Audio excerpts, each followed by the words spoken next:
Bio Bio Televisión, con el auspicio de Libérate del estrés con Melipaz, tranquilizante natural de NOP Laboratorios, pinturas y adhesivos Lanco. Llegó la nueva forma de pintar con despacho en 24 horas. DBA Capital, invierte en las empresas tecnológicas que lideran la digitalización del mundo. Conoce Silicon Fund en dbacapital.com y Dongfeng T5 Evo 195 HP de diseño y actitud. SIDEF, garantía de confianza.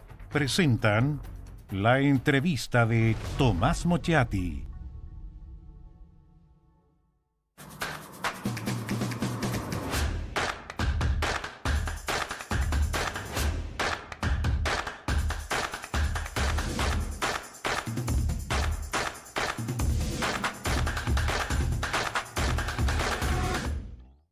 SIDEF, garantía de confianza. El estrés y la ansiedad en estos tiempos es indudable. ¿Andas acelerado? ¿Sientes tu mente sobrepasada? ¿Te cuesta dormir bien? Para tranquilizarnos naturalmente, tenemos Melipaz, que calma la ansiedad, relaja y reduce el estrés. Libérate del estrés con Melipaz. Pide tu Melipaz en todas las farmacias del país y venta online con despacho a todo Chile.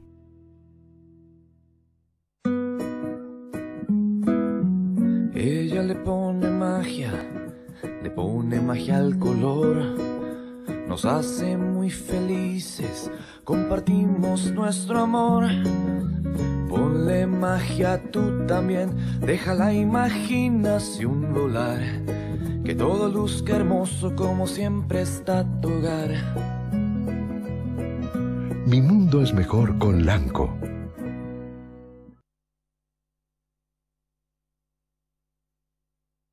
Nunca antes en la historia se había generado tanta información como hoy. Nuestro día a día se está transformando gracias a los avances de la tecnología y la digitalización. Un solo smartphone es más potente que las computadoras que llevaron al humano por primera vez a la Luna. A partir de esto, creamos Silicon Fund, un fondo que invierte en las compañías que crean la tecnología y fabrican los productos que llevan adelante esta tarea. Esta revolución está recién empezando. No te quedes abajo. Invierte en Silicon Fund y sé parte de la digitalización del mundo. Colegio Madres Dominicas inicia su proceso de postulación 2024, un sólido proyecto educativo para potenciar las habilidades de sus hijos, inglés intensivo con certificación, actividades extraescolares, deportivas, culturales y pastorales, 127 años al servicio de la educación. Conoce más en mmddconcepcion.cl o en Freire 114 Concepción. Colegio Madres Dominicas. Saber más para servir mejor. Somos Pacific Blue, la empresa líder en el desarrollo de alimentos del mar en base a merluza común. Llegamos con nuestros productos marca El Golfo a cada rincón de nuestro país. Lo hacemos con las mejores prácticas de pesca, tecnología de punta en las capturas, con el cuidado del medio ambiente y el compromiso con una alimentación saludable. Pacific Blue, juntos por la salud de las personas y del planeta.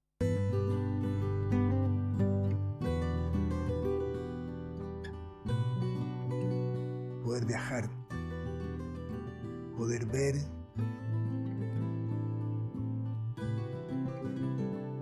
y sin anteojo.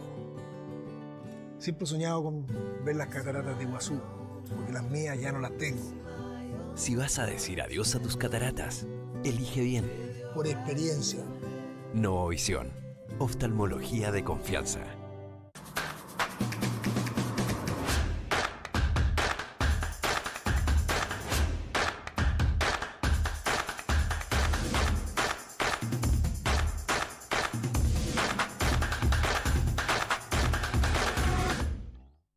SIDEF, garantía de confianza.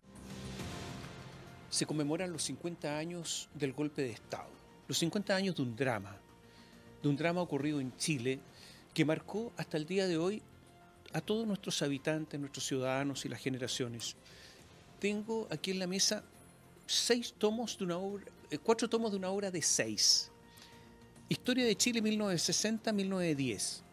porque aquí está la cronología de tantos hechos y de tantas cosas que pasaron que desembocaron finalmente en el golpe de Estado. Nos acompaña Alejandro San Francisco, ustedes lo conocen, historiador, historiador de la Universidad Católica, doctor en Historia de la Universidad de Oxford, es profesor de la Universidad San Sebastián, también de la Universidad Católica, y estos libros han sido publicados por él y por otros autores, por el CEUS y la Universidad San Sebastián. Gracias por estar con nosotros. Muchas gracias a ti, Tomás, por la invitación. Ya, nadie sabe o entenderá lo que es el CEUS. El CEUS es el Centro de Extensión y Estudios de la Universidad San Sebastián. Esta es una obra enorme, ¿eh? Son 6 tomos, yo tengo aquí 4.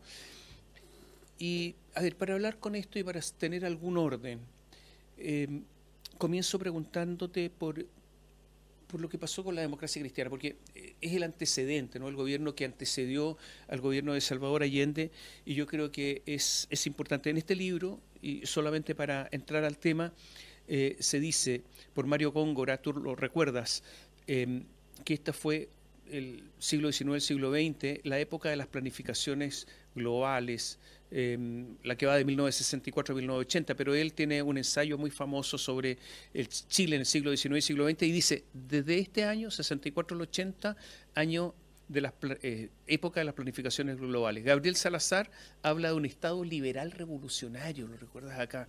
Joaquín Fermandois habla del triunfo y tormenta con Chile en el huracán de la Guerra Fría. Si nos pudieras dar una, yo sé que es difícil la pregunta, pero una radiografía de Chile en tiempos de la DC.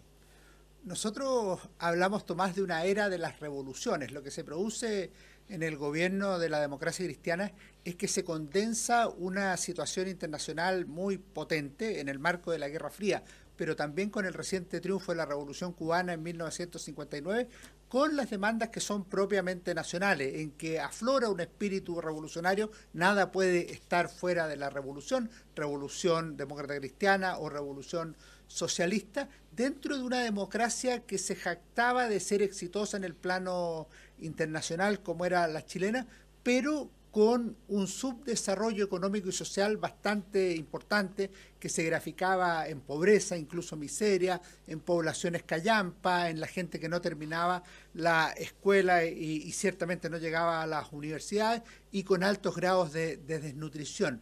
Entonces lo que se produce ahí es una explosión de expectativas con candidaturas presidenciales que parece que van a solucionar todos los problemas en un corto tiempo, porque las revoluciones son eso, una aceleración del tiempo histórico, y en ese sentido lo que ocurre entre 1959 y 1973, creemos nosotros, porque esta es una obra colectiva, es una era de revoluciones que parece que va a dejar atrás este lastre de miseria, de subdesarrollo que acompañaba a la democracia chilena. Hay algunos que dicen que la elección de Allende comenzó sus elecciones presidenciales en el 52. Algunos dicen, en el entorno incluso de Salvador Allende, que la campaña de él del 58 fue la mejor, que sufrió un duro golpe con esta campaña al perder, que fue una gran campaña, y ya para la campaña del 63-64 comienza en Chile el deterioro de la democracia, porque se habla de la democracia burguesa, está la influencia de Fidel Castro, Allende viaja muchas veces a Cuba, y se rompe la amistad que había entre Allende y Frei. Y se rompe la amistad a propósito de esa campaña presidencial del 64, porque la campaña del terror, dice Allende, no se la va a perdonar a Frei y se termina. Se trataban de tú, y ya en ese momento Allende lo empieza a tratar de usted, ¿no? Efectivamente, Frei tenía una amistad con Allende, se veían en vacaciones, habían viajado juntos en alguna oportunidad, y habían competido en 1958, pero con un Frei incipiente y con un Allende, en cambio, compitiendo por la presidencia de la República con Jorge Alessandri. Salió segundo y a escasos 30.000 o 40.000 votos de quien fue después presidente de la República, como era Alessandri. Habían comenzado la vida política juntos. En 1937 los dos fueron candidatos a diputados. Allende fue elegido, Frei no fue elegido. Se encontraron en el Congreso muchas veces. El 45 fue elegido Allende, el 49 Frei Montalva, de manera que eran dos de los senadores más importantes de Chile. Y finalmente, en la elección del 64, resulta que el que iba segundo pasó a primero y llegó a la presidencia de la República, a la moneda. Allende decía que este no fue un triunfo limpio, el del 64, por el derroche de recursos que hizo la democracia cristiana, recursos que provenían del extranjero, del imperialismo, decía la candidatura de la izquierda, y en segundo lugar por esta campaña del terror, el anticomunismo desatado durante el proceso. Y eso lleva a un dirigente socialista a decir, le vamos a negar la sal y el agua al gobierno de la democracia cristiana. Bueno, hay que decir que tenía razón Allende, o sea, se supo, se probó que había dineros norteamericanos en la campaña de Frei. Efectivamente, sí, lo que ocurre es que en la Guerra Fría los dineros circulaban por varios cruces, había dineros norteamericanos, pero también había dineros alemanes e italianos, y también le llegaba a la izquierda dineros soviéticos y de otros lados. O sea, eso era parte de la Guerra Fría. Lo que pasa es que el nivel de gasto que hubo en esa campaña fue inusitado. Oye, para ir después al gobierno de Allende, solamente una pregunta. Tengo la impresión que la primera campaña con marketing político, así profesional, fue la de Frei, donde ya hubo encuestas, donde ya hubo señales publicitarias, los 7 sabios de Frei, que se decía una cosa increíble, donde ya se hablaba de la promoción popular, donde hubo una campaña gigantesca que se llamaba la Marcha de la Patria Joven, o sea, todo un diseño propagandístico con Frei, que fue una avalancha en nuestro país en que ser demócrata cristiano prácticamente era pertenecer a una cultura, no era simplemente una opción política. ¿Eso fue Frei y la democracia cristiana?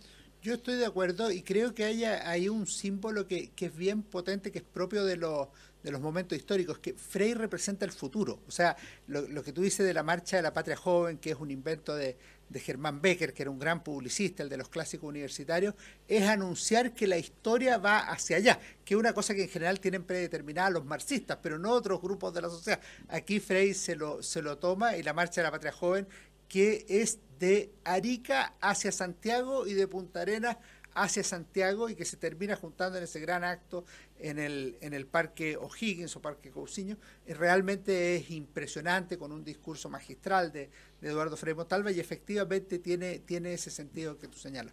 Oye, y se deteriora la ADC, porque por algo termina, Radomiro Tomic había dicho, vamos a gobernar 30 años, lo cuentas acá, y sin embargo no fueron 30 años, salieron terceros, él fue el candidato en la elección del 70, y se deteriora la ADC, y esto da lugar al gobierno de Salvador Allende. ¿Por qué se deteriora el gobierno de la ADC? Yo creo que hay 3 elementos que son absolutamente decisivos. Primero, hay un tema electoral. La democracia cristiana gana en 1964, gana con votos prestados, muchos de esos votos son de derecha, que temeroso del triunfo de Allende apoyan al candidato Frei, pero el 65 en las elecciones parlamentarias tiene un triunfo resonante a nivel de diputados y de senadores, pero ya el 67 comienza la baja y el 69 continúa.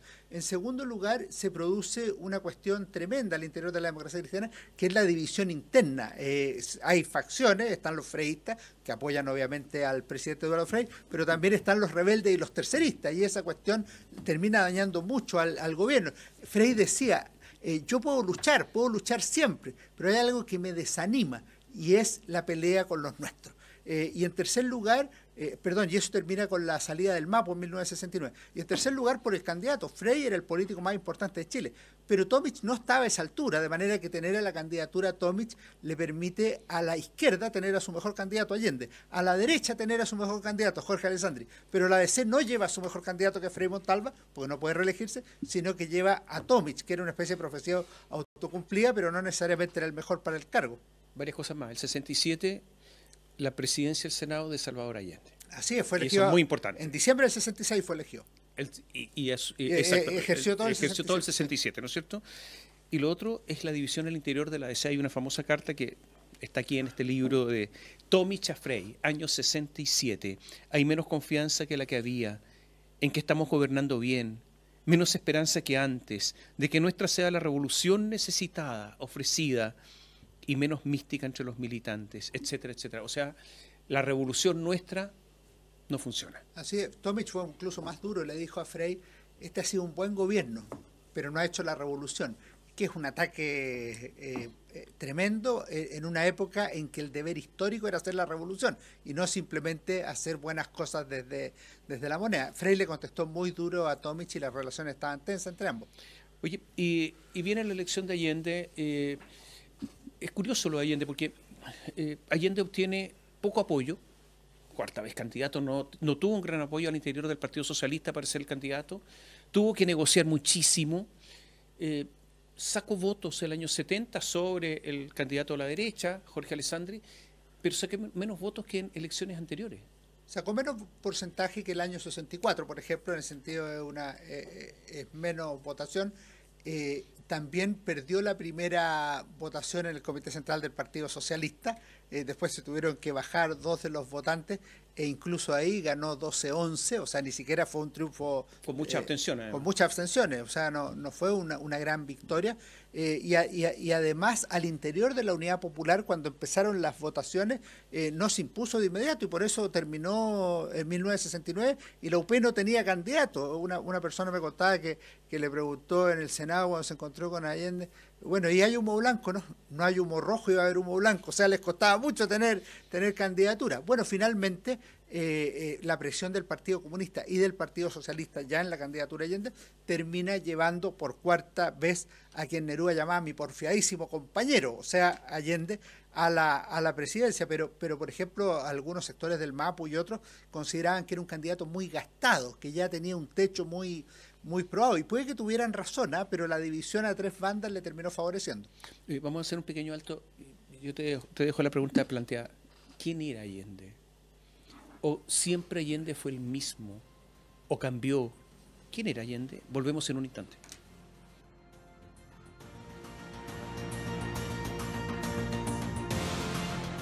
Melipaz para el estrés y Valupaz para el insomnio de NOP Laboratorios, Colegio Madres Dominicas, admisión 2024, Pacific Blue, Juntos por la Salud de las Personas y del Planeta, Centro Oftalmológico Novovisión, líderes en tecnología oftalmológica y experiencia, están presentando la entrevista de Tomás Mochati.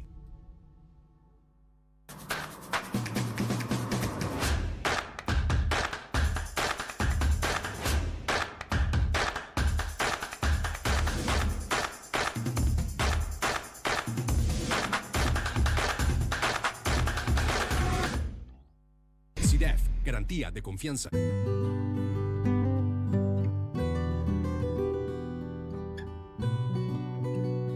Me encanta la Estela. Estoy yo aquí. Plena. Me siento joven. Pienso como joven. Sin anteojos, me siento más joven. Una joven de 53. Si vas a decir adiós a la vista cansada, elige bien. Por experiencia. Novovisión, oftalmología de confianza. Somos Pacific Blue, la empresa líder en el desarrollo de alimentos del mar en base a merluza común. Llegamos con nuestros productos marca El Golfo a cada rincón de nuestro país. Lo hacemos con las mejores prácticas de pesca, tecnología de punta en las capturas, con el cuidado del medio ambiente y el compromiso con una alimentación saludable. Pacific Blue. Juntos por la salud de las personas y del planeta. Colegio Madres Dominicas inicia su proceso de postulación 2024, un sólido proyecto educativo para potenciar las habilidades de sus hijos, inglés intensivo con certificación, actividades extraescolares, deportivas, culturales y pastorales, 127 años al servicio de la educación. Conoce más en mmddconcepcion.cl o en Freire 114 Concepción. Colegio Madres Dominicas. Saber más para servir mejor. Nunca antes en la historia se había generado tanta información como hoy. Nuestro día a día se está transformando gracias a los avances de la tecnología y la digitalización. Un solo smartphone es más potente que las computadoras que llevaron al humano por primera vez a la Luna. A partir de esto, creamos Silicon Fund, un fondo que invierte en las compañías que crean la tecnología y fabrican los productos que llevan adelante esta tarea. Esta revolución está recién empezando. No te quedes abajo, invierte en Silicon Fund y sé parte de la digitalización del mundo. Ella le pone magia al color. nos hace muy felices, compartimos nuestro amor. Ponle magia tú también, deja la imaginación volar, que todo luzca hermoso como siempre está tu hogar. Mi mundo es mejor con Lanco.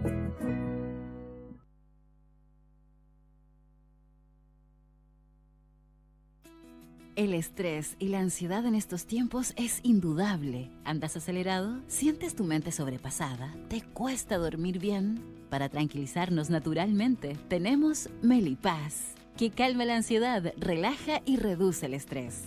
Libérate del estrés con Melipaz. Pide tu Melipaz en todas las farmacias del país y venta online con despacho a todo Chile.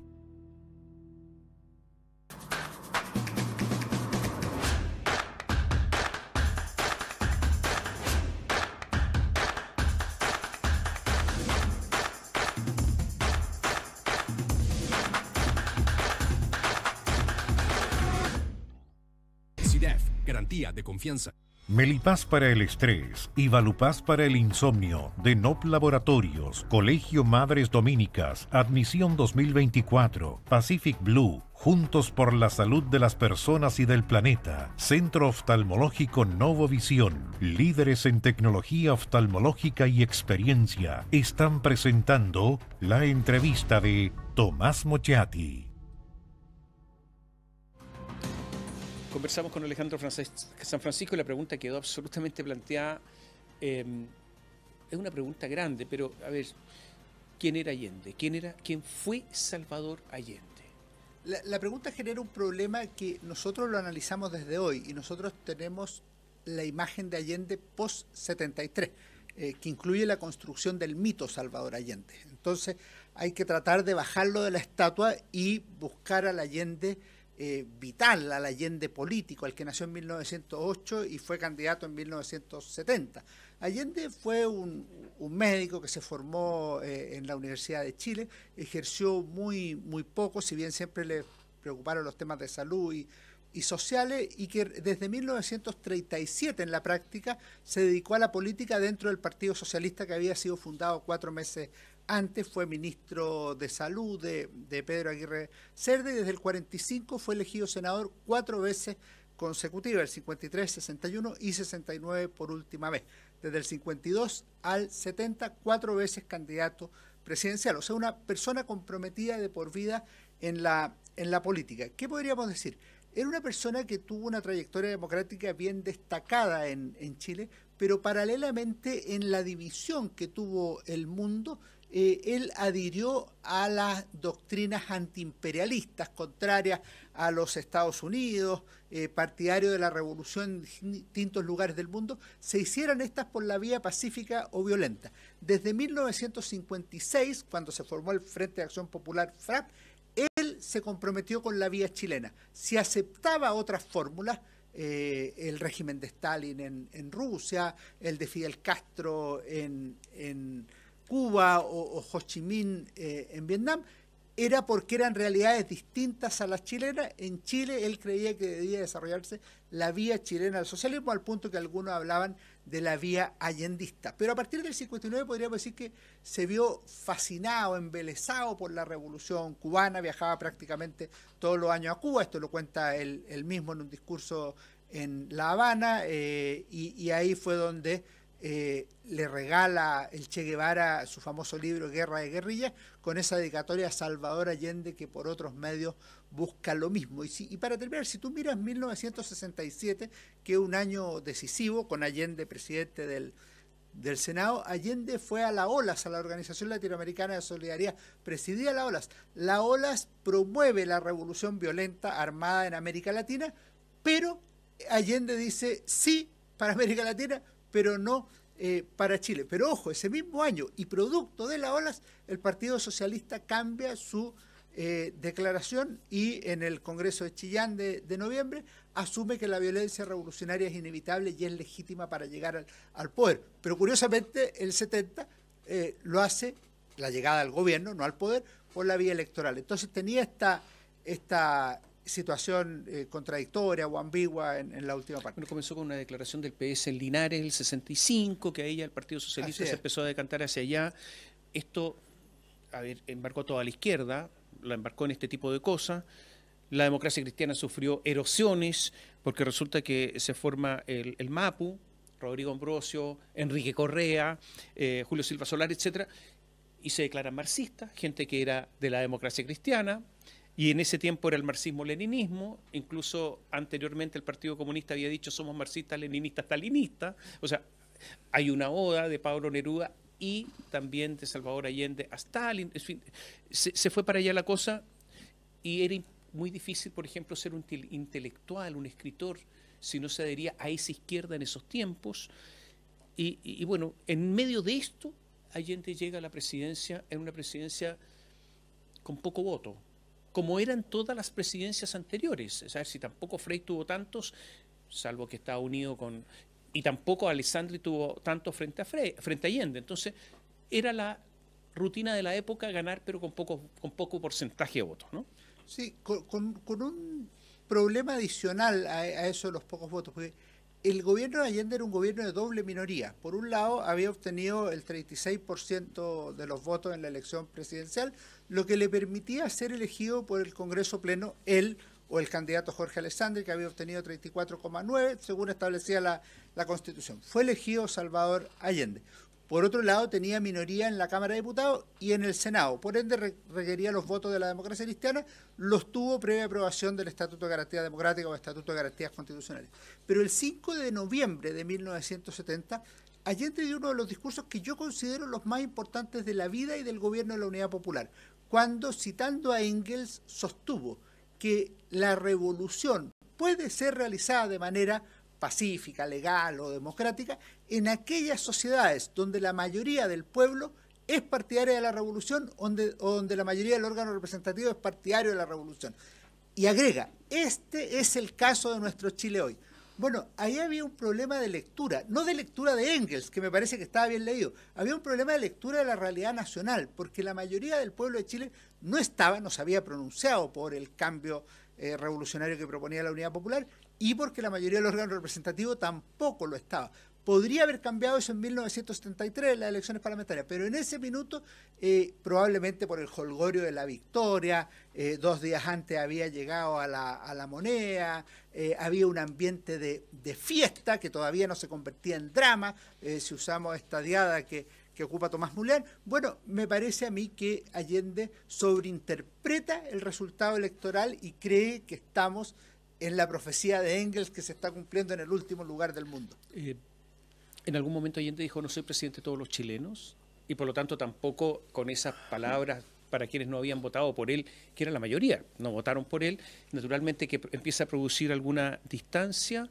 Está la vía gradualista del Partido Comunista, pero resulta que en el Partido Socialista prima la opción más extremista. Recordemos que hay un congreso en La Serena del Partido Socialista del 71, donde la posición de Aniceto Rodríguez es derrotada por Carlos Altamirano, y eso complica toda la situación de Allende, ¿no? Enero del 71 fue muy crucial, en parte porque ahí dijo Allende que no era presidente de todos los chilenos, porque ahí se produjo el indulto a algunas personas, y por otro lado, porque fue el Congreso de La Serena, donde ganó Carlos Altamirano, que ya había tenido en los 6 años anteriores declaraciones muy incendiarias contra el Congreso Nacional y en favor de la Revolución Armada.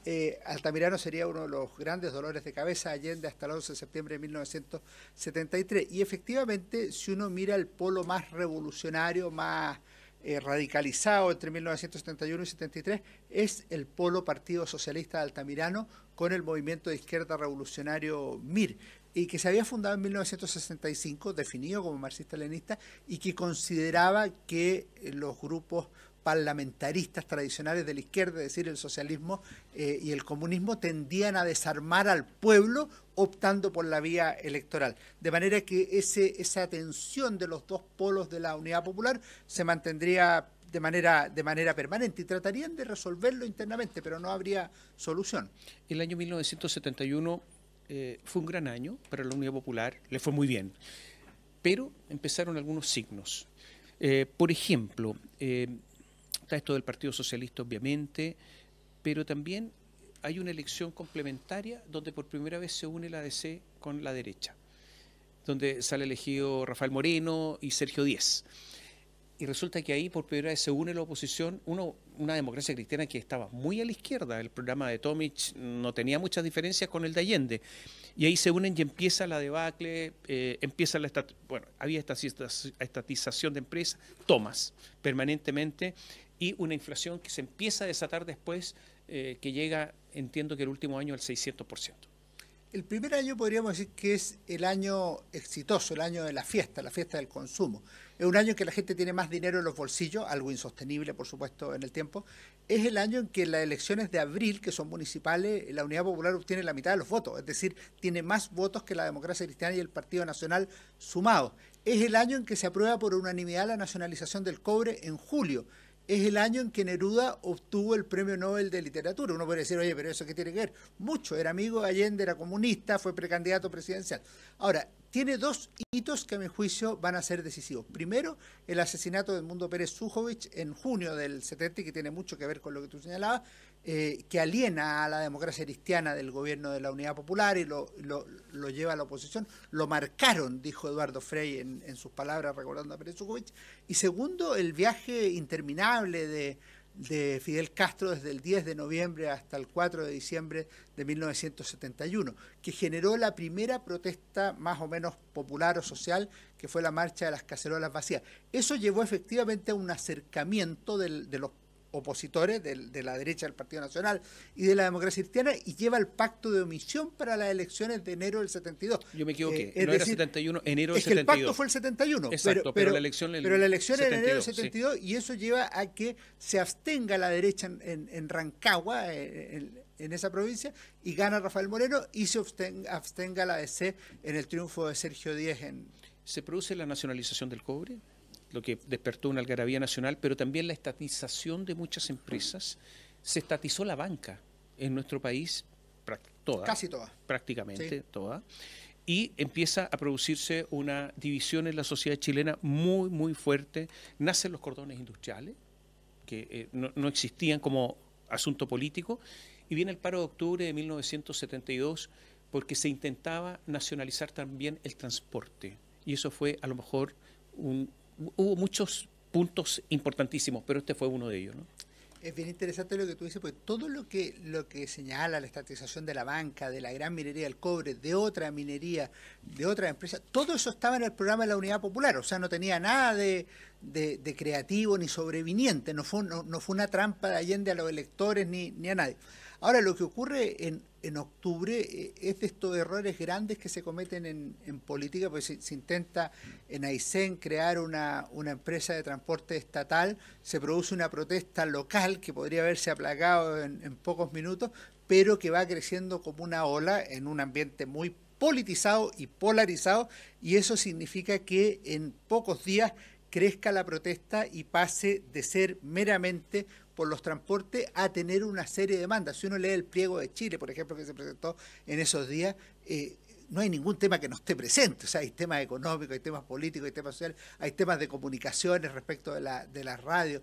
Hay una serie de temas que se le plantean al gobierno, que tiene que hacer, además, dictar estados de emergencia, pedirle a los uniformados que controlen las emisiones de prensa. O sea, ahí se llega a una situación que podríamos llamar dramática y eventualmente final. Esto dice el general Carlos Prats en sus memorias, que son muy interesantes, que él temió que aquí iba a estallar la guerra civil. O sea, él pensaba que en octubre de 1972 iba a estallar la guerra civil en Chile, y eso es lo que lleva finalmente al presidente Allende a convocar a los propios uniformados a ser parte de su gabinete. Pero esto sigue. En marzo de 1973, elecciones parlamentarias, se produce la no victoria que quería la derecha. Gana la derecha por un amplio margen, pero no quería los 2/3 para destituir a Allende. No se producen los 2/3, baja la votación, sí, en todo caso la izquierda.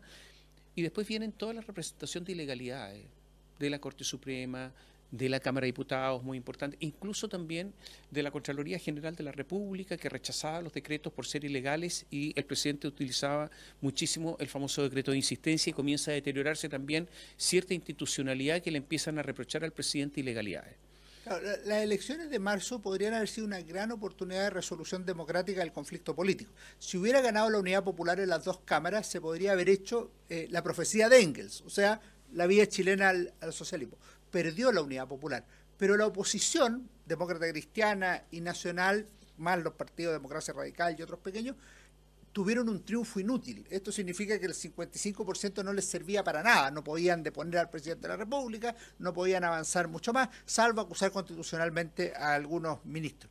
Y ahí lo que se produce es un doble proceso. Por una parte, una mayor protesta social por la ENU, la Escuela Nacional Unificada primero, y luego el paro de los trabajadores del teniente, que muchas veces se olvida, pero que duró 76 días. Baltasar Castro, que había sido senador socialista, diputado socialista, escritor, dijo, ¿cómo le va a explicar este gobierno al mundo que en el gobierno de los trabajadores están contra el gobierno? Y Sergio Vitari y Crisóstomo Pizarro, en un libro sobre el paro del teniente, dicen que este puede haber sido el último ensayo preparatorio del 11 de septiembre.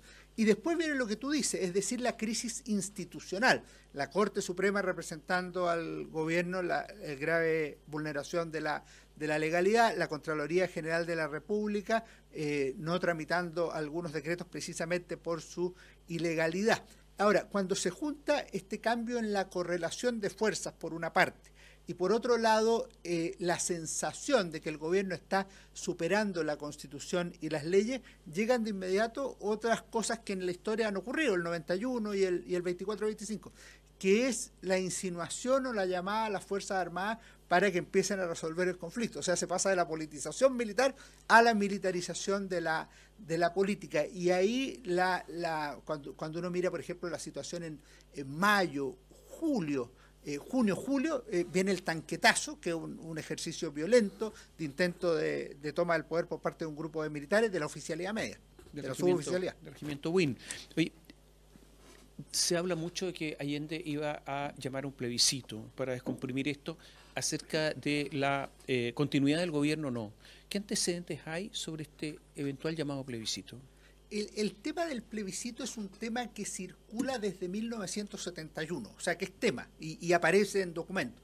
Por ejemplo, en la entrevista famosa a Regis Debray, que fue publicada en marzo de 1971, Allende le contesta al intelectual francés diciéndole que se puede dar la siguiente situación, que está prevista constitucionalmente, si es que el gobierno presenta una reforma constitucional para terminar con el Congreso. Lo lógico es que el Congreso lo rechace. El gobierno va a estar en contra, porque va a querer el gobierno crear la Asamblea o Cámara Única del Pueblo. Bueno, ahí se va a producir un conflicto de poderes. Eso tiene solución institucional, que es un llamado plebiscito. ¿Qué va a hacer el pueblo? Va a votar a favor del gobierno del pueblo. Por ende, va a rechazar al Congreso y se acaba el Congreso Nacional, el Senado y la Cámara de Diputados. Luego hay elección para la Cámara Única del Pueblo. ¿Y a quién va a elegir el pueblo? A los partidos del pueblo. Esa es la respuesta de Allende. O sea, Allende dijo, vamos a llamar a plebiscito. Se discutió al interior de la Unidad Popular, no se llamó a plebiscito. Era el mejor momento, era el momento óptimo para llamar a plebiscito. 1971, abril, junio, julio. El 72 se siguió discutiendo. Esto lo cuenta un libro extraordinario, que Allende y la experiencia chilena, de Joan Garcés, Las armas de la política, que estaba en el corazón del allendismo, en la moneda misma. Era asesor de Allende, pero lo cuenta muy bien. Y dice que cuando se planteó en 1972 el tema, a comienzos de 1972, Luis Corbalán, que tenía dichos tan chilenos, dijo, perdemos de aquí a penco. O sea, ya tenían temor a perder el plebiscito. Y lo tercero que cuenta muchas veces Joan Garcés es que las veces que el presidente Allende le planteó a la Unidad Popular la posibilidad de llamar a un plebiscito, la Unidad Popular le dijo no. Y en la Unidad Popular mandaba la Unidad Popular, no mandaba Allende. Ese era el acuerdo. Hay dos cosas más. Una, esto se debería haber aplicado en el conflicto de las tres áreas de la economía, que se aprobó en el Congreso y el presidente Allende no quería promulgarlo. Eso vencía el 6 de junio del 73. No lo hizo. Ahí se perdió la última oportunidad. O sea, ya estaba fuera de la ley, por decirlo así, ese tema. Y se supone que el 10 de septiembre, esta es la última, Allende le planteó esto, el presidente Allende, a su núcleo cercano. Lo habló con Sergio Vitari, estuvo en una reunión con Joan Garcés, con algunos de sus ministros, y en la noche dijo, voy a convocar el plebiscito. Sobre el tema de convocatoria del plebiscito, Allende dijo una frase muy difícil de interpretar. Esa base yo me la guardo, porque la Constitución decía sobre qué eran las convocatorias a plebiscito. No podía convocar a plebiscito en ese minuto, o sea, desde el punto de vista constitucional, porque lo que suponía todo el mundo que era una convocatoria a plebiscito era para ver si Allende seguía o no seguía. Eso no existía en la Constitución. O sea, lo que él podría haber convocado es una reforma constitucional para que hubiera un plebiscito destituyente, por decirlo de alguna manera.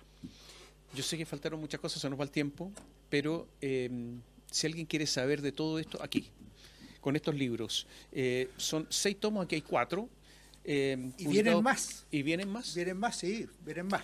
José Manuel Castro, Milton Cortés, Miriam Duchens, Gonzalo Lario, Ángel Soto y yo hemos hecho los tomos, y en este también estuvo en el 5 y 6 Montserrat Risco, así que un trabajo colectivo. Es un trabajo enorme. Y vamos a terminar el 2010, vamos en el 73, imagínate. Mira, es un trabajo enorme, pero está a la venta, ¿o no? Está a la venta, está en librería, efectivamente, en Busca Libre, en las librerías. Yo los compré hace un tiempo, pero y el tomo 1 y 2 es difícil de encontrar, yo los tengo. Pero se acaban de reeditar. Ya, o sea, te puedo decir que efectivamente estaban agotados, se reeditaron ahora hace un mes, el tomo 3 y 4 se reeditaron hace un mes, y el 5 y 6 aparecen ahora en agosto. O sea, van a estar los 6 disponibles. Yo lo recomiendo, hay que leer y hay que saber para después opinar. Gracias por estar con nosotros. Muchas gracias a ti, Tomás. Chao, chao Alejandro. Y a ustedes muchas gracias por seguirnos.